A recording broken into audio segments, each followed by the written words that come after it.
Anxiety can be a real pain in the backside, can't it? And I know if you're watching this and you're suffering anxiety, I know how painful it is, how frustrating it is, and you're going to be watching this hoping that there's an answer, which of course there is. There is a simple answer to this, and you can alleviate and reduce the symptoms of anxiety.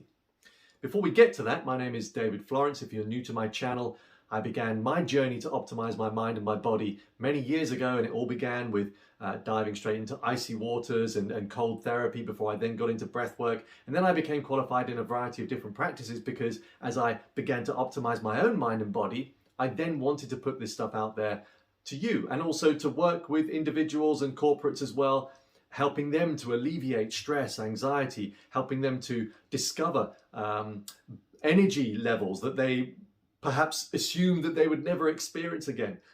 This is all now what I do on a daily basis. So stick with me if you're new to my channel. I'm always putting out new information to do with stress, anxiety, movement, breath work, a whole variety of different things that I do every day, and I'm still developing my knowledge as well, because as I evolve, as my tagline goes, so will you. So let's get back to anxiety. First of all, for many, there is a thought that I just want to get rid of my anxiety, those anxious thoughts, and I get that, and of course you do.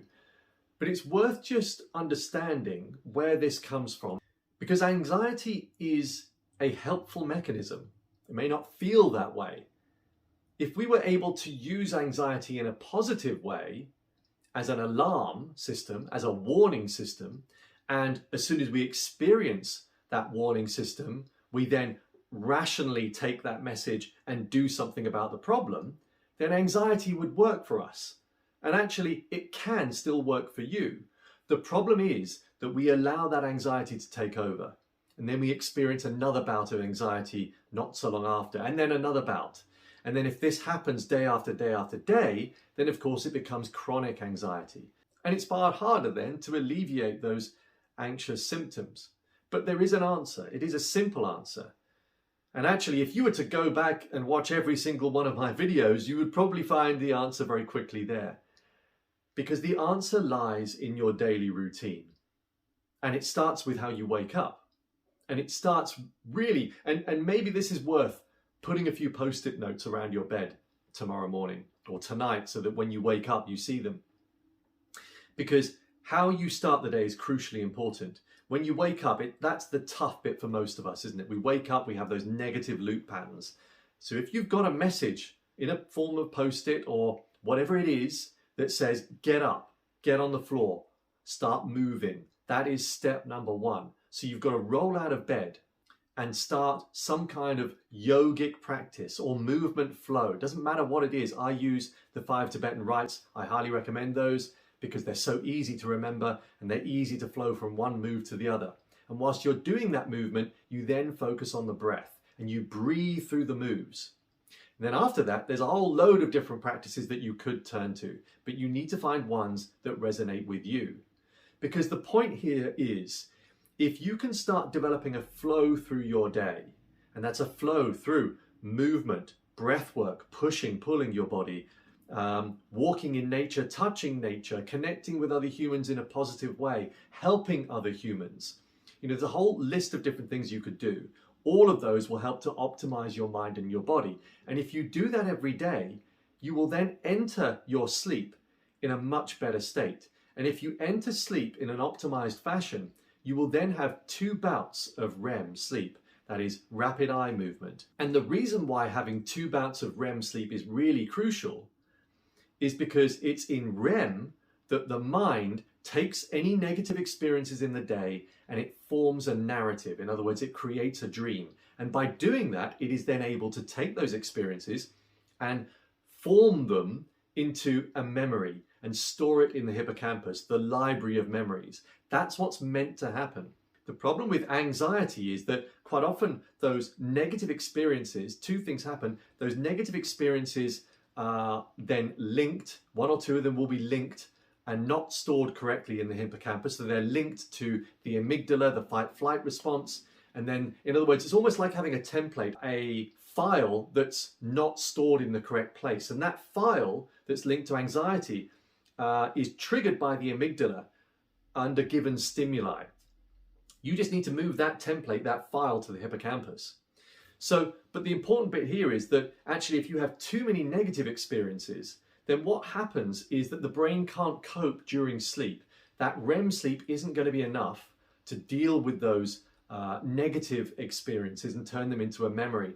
What happens then is it then wakes you up. So when you wake up at 2 or 3 o'clock in the morning, that's the reason why. And it's your mind, again, sending a warning system. It's saying, hang on a minute, you're experiencing too many negative things here. You've probably got a higher dose of cortisol and adrenaline running through your system, and I can't cope. That's what the mind is saying to you. I can't cope, therefore I suspect that maybe there's too much danger around, because we have to think about the mind in its very basic capacity, you know, much akin to when we were Neanderthals and wandering around and we were faced with danger on a regular basis. That natural mechanism to warn us is all derived from that early period.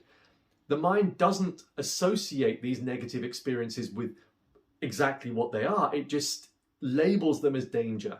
So it's waking you up because it thinks you're suffering either very bad ill health or because you're suffering danger. So it's again doing this because it thinks it's helpful. But the problem for you is that your sleep then suffers. That has an impact on the rest of your day. It makes it harder to deal with those negative experiences. It means that you're more likely to become more anxious, more negative neurochemicals, and you've got a cycle, a loop. You can cut that loop. You can stop that at the pass simply by waking up, developing this discipline. It will require force initially. You will need to create this discipline. You wake up, you roll out of bed, you do some movement flow, you practice your breathing through that. Then any number of practices to do with mindfulness, conscious awareness, cold therapy, movement, pushing your body, getting out in nature, being positive with other human beings. All of those things need to be in your daily routine. If you want to work with me on a one-to-one basis, you can do that by connecting with me on daveflorence.com, or you can figure this stuff out for yourself. Create your journey, moving through the world. Start with your intention in the morning. Ask yourself, how am I going to move through this day by pushing my body, lifting my body, being mindful, entering the present moment, focusing on my breath work. You can do this. It isn't as hard as you think, but it does require some level of discipline initially, just to create that motor response so it becomes a part of you, so it becomes your modus operandi, because that's where I would love for you to get to. And that is to create this routine so it becomes so much a part of you, you no longer think before you act. In other words, you wake up, you do these practices, but you're not making yourself do them. They're just you. This is how you move now through the world. Anyway, good luck on your journey. I will also add at this point, if you want to see more exclusive content, you will start to see it on something called Studio Page. Check them out. Really interesting platform. There's no advertising, there's no nasty algorithm to turn you away from your favorite creators.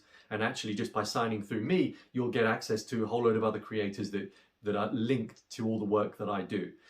Also, the Breath Source app, which will be launched in January on Android and iPhone. If you want really specific breath work exclusive content, you'll find that from me and all the other breath masters from around the world. Michael Byaika, Mike Meyer, Jesse Kuma, and various other folk that you're probably familiar with from watching us lot on YouTube. Anyway, I hope this video helps. Like I said, do reach out to me if you need help.